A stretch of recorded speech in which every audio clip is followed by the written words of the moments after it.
This is Sanjay. Daily analysis की एक और वीडियो में आपका स्वागत है। जैसे कि कल हमने देखा था कि निफ्टी बैंक की एक्सपायरी आज होने वाली थी, तो अगर हम बाइंग की ओर देखेंगे तो निफ्टी बैंक में देखेंगे, क्योंकि निफ्टी एक या दो दिन यहाँ पे रुक सकता है और निफ्टी बैंक का जो लाइफ हाई है वो बहुत दूर था, तो उसके पास जा सकता है। तो आज के दिन के अंदर देखोगे तो यहाँ पे मार्केट में एक अच्छा सा मोमेंटम मिला।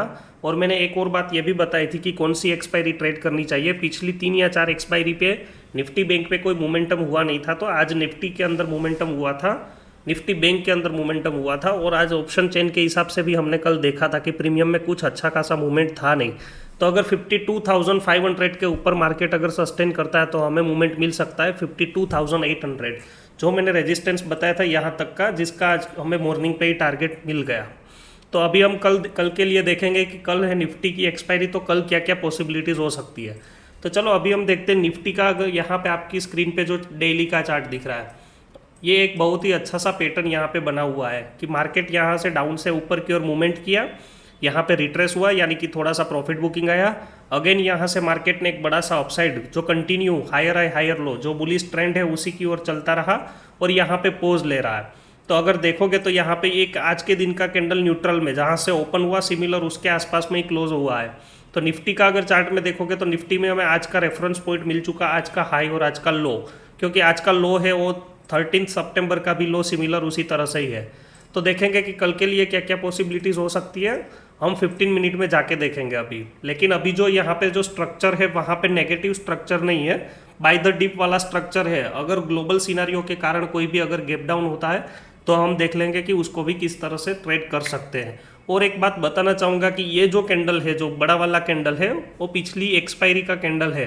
तो जो पिछली एक्सपायरी पे 1 रुपये का प्रीमियम 100-200 तक चला गया था, तो सभी को क्या एक्सपेक्टेशन होगी कि ये एक्सपायरी भी ऐसा हो सकता है। लेकिन एक से एक एक्सपायरी पे ऐसी मोमेंटम आ जाती है तो उसके बाद 2 या 3 एक्सपायरी साइडवेज रहती है, ऐसा ऑब्जर्वेशन है। हर बार होगा या नहीं होगा वो हम देख लेंगे, लेकिन हम उसके लिए प्रिपेयर रहेंगे कि पिछली एक्सपायरी पे जो मोमेंटम हुआ है ऐसा मोमेंटम शायद हमें कल की एक्सपायरी पे ना भी मिले।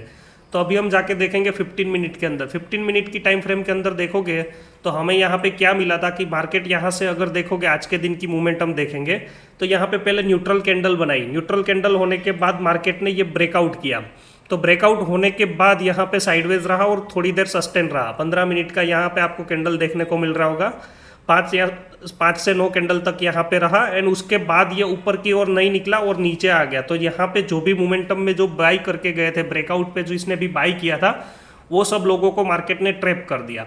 ट्रैप होने के बाद मार्केट नीचे की ओर आया और जो कल का लो था, अगर यहाँ पे आप देखोगे तो 16 तारीख और 17 तारीख, ये 2 दिन का लो है। मार्केट ने इसको भी ब्रेक डाउन किया, लेकिन उसके नीचे कोई भी 15 मिनट का कैंडल का क्लोज नहीं हुआ। और यहाँ पे आपको एक सपोर्ट ले लिया, जो 13 तारीख को 930 वाली कैंडल है, वहाँ का सपोर्ट लेके मार्केट उसी रेंज के अंदर रहा। तो अभी कल के लिए क्या क्या पॉसिबिलिटीज़ हो सकती है वो देखेंगे। तो अभी हमारे पास रेफरेंस पॉइंट मिल चुके हैं। डाउन साइड की ओर अगर देखोगे तो ये जब तक आज के दिन का जो यहाँ पे जो बेरिस बाजू का जो भी ये कैंडल है, जो अपना 13 सितंबर का 930 का कैंडल का लो है, उसके नीचे जब तक नहीं जाता तब तक हम यहाँ पे सेल वाला ट्रेड देखेंगे नहीं, बुलिश ट्रेड ही देखेंगे। हम सेल वाला ट्रेड नहीं देखेंगे, उसका रीज़न मैं बता देता हूँ। अगर यहाँ पे देखोगे तो ये जो मोमेंटम हुआ था अपसाइड का, उसके बाद मार्केट यहाँ पे एक रेंज के अंदर है। अभी अपर रेंज देखोगे तो यहाँ पे 25,500 और डाउन की ओर देखोगे तो 25,300, इसी रेंज के अंदर है। लेकिन जो प्रीवियस ट्रेंड था वो अपसाइड का था, तो हमें यहाँ पे अगर अपसाइड का ट्रेड मिलता है तो ज़्यादा अच्छा रहेगा, क्योंकि वो ट्रेंड कंटिन्यूएशन में हो सकता है। अगर लेकिन यहाँ पे मार्केट गैप डाउन होता है, ये जो अपना आज के दिन का लो है उसके आजू बाजू में यहाँ पे गैप डाउन होता है और मार्केट यहाँ पे थोड़ा देर साइडवेज रहता है और उसके बाद कोई भी स्ट्रॉन्ग कैंडल यहाँ पे क्लोज करता है, तो डाउन साइड का हम ट्रेड देखेंगे, जिसका जो टारगेट रहेगा वो 25,000 तक का टारगेट हम यहाँ पे देखें अगर मोमेंटम हुआ तो। और मार्केट में मान लीजिए कि अगर गैप अप हुआ, इसी रेंज के अंदर अगर गैप अप होता है, तो यहाँ पे हम वेट एंड वॉच करेंगे, क्योंकि आज का जो जैसे भी बायर यहाँ पे जो ट्रैप हुए हैं, ये सब लोगों का जो भी सेल पोजीशन यहाँ पे क्रिएट किया उनका सब लोगों का स्टॉप लॉस यहाँ पे है।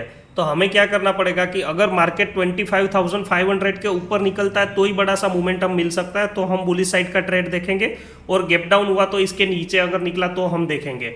अगर मान लीजिए कि इसी रेंज के अंदर मार्केट फ्लैट ओपन होके यहाँ पे रहता है तो यहाँ पे कोई भी ट्रेड मिलेगा नहीं, तो हम एग्रेसिव यहाँ पे ट्रेड कर नहीं सकते। क्योंकि अगर यहाँ पे डेली के टाइम फ्रेम का कैंडल देखोगे तो डेली का यहाँ पे आपको लास्ट एक्सपायरी के जो मोमेंटम मिला था लास्ट थर्सडे को, जिसने प्रीवियस हाई को ब्रेक किया था, उसके बाद मार्केट इसी रेंज के अंदर साइडवेज है। और आज का कैंडल भी है ना, न्यूट्रल कैंडल है। इसका लो और हाई मार्क करोगे तो यहाँ से एक बड़ी सी रेंज यहाँ पे ऑप्शन सेलर को मिली है।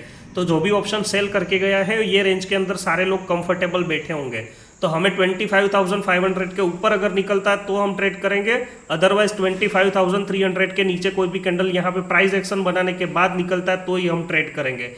ज़्यादा पॉसिबिलिटीज़ लग नहीं रही है कि मार्केट में यहाँ से मान लीजिए कि अगर 25,400 के आसपास यहाँ पे मार्केट ओपन होता है तो यहाँ से इसको अगर मोमेंटम देना है और 25,500 के ऊपर अगर जाना है तो यहाँ से उसको ऑलरेडी ये 100 से 150 पॉइंट का ट्रैवल कर चुका होगा। तो यहाँ पे उसको ब्रेक करना थोड़ा सा हार्ड रहेगा। अगर मान लीजिए गैप अप होता है तो हम उसी फेवर में ट्रेड करेंगे, और गैप डाउन होता है 25,300 के पास में तो हम डाउन साइड का ट्रेड देखेंगे। अदरवाइज इजी रेंज के अंदर रहेगा तो हम वेट एंड वॉच करेंगे। 12 बजे या 12:30 बजे के बाद कोई भी हमें ट्रेड अगर देखने को मिलता है तो देखेंगे। चलो तो अभी देख लेते हैं निफ्टी बैंक। निफ्टी बैंक के अंदर आज के दिन के अंदर का जो कैंडल हुआ है, जो क्लोज हुआ है, वो एकदम यहाँ पे 52,800 का जो इमीडिएट रेजिस्टेंस था उसके पास यहाँ पे क्लोज हुआ है। अगर मैं यहाँ पे 15 मिनट के अंदर जाऊँ तो लास्ट में यहाँ से जैसे मोमेंटम अपसाइड की और मॉर्निंग से मिल रहा था, कंटिन्यू 12:30 बजे तक मोमेंटम रहा एंड यहाँ से थोड़ा सा प्राइस साइडवेज रहा है। यहाँ पे हम नेगेटिव नहीं बोल सकते। अगर मार्केट को यहाँ से ऊपर जाना है तो यहाँ पे 52,500 के नीचे नहीं आना चाहिए, क्योंकि ये जो यहाँ पे मोमेंटम हुआ है उसका 50% अराउंड 52,500 तक आता है। तो 52,500 के नीचे नहीं आना चाहिए। अगर वहाँ पे आ जाता है तो यहाँ पे पॉसिबिलिटीज़ क्या रहेगी, इसी रेंज के अंदर वॉलेटिलिटी क्रिएट करेगा या साइडवेज रह जाएगा।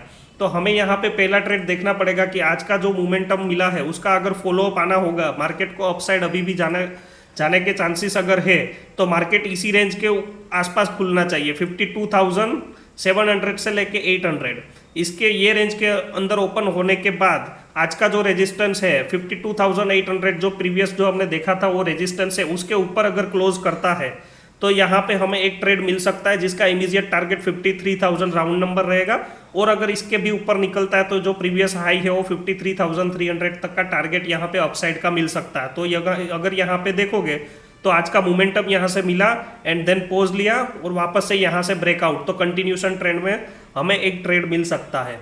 अगर 52,500 के नीचे, यहाँ पे अगर 52,500 के नीचे अगर मार्केट आता है तो हमें यहाँ पे प्राइस एक्शन का वेट करना पड़ेगा कि यहाँ पे जैसे ही ये कैंडल क्लोज करता है तो उसके बाद कोई भी पुल बैक आने के बाद अगर वापस से ब्रेकडाउन करता है 52,500 तो यहाँ पे हम बेरिश ट्रेड देखेंगे। वरना आज का जो भी यहाँ पे पोजीशन में जो अप ट्रेंड की ओर लेके गए वो कंफर्टेबल बैठे हैं।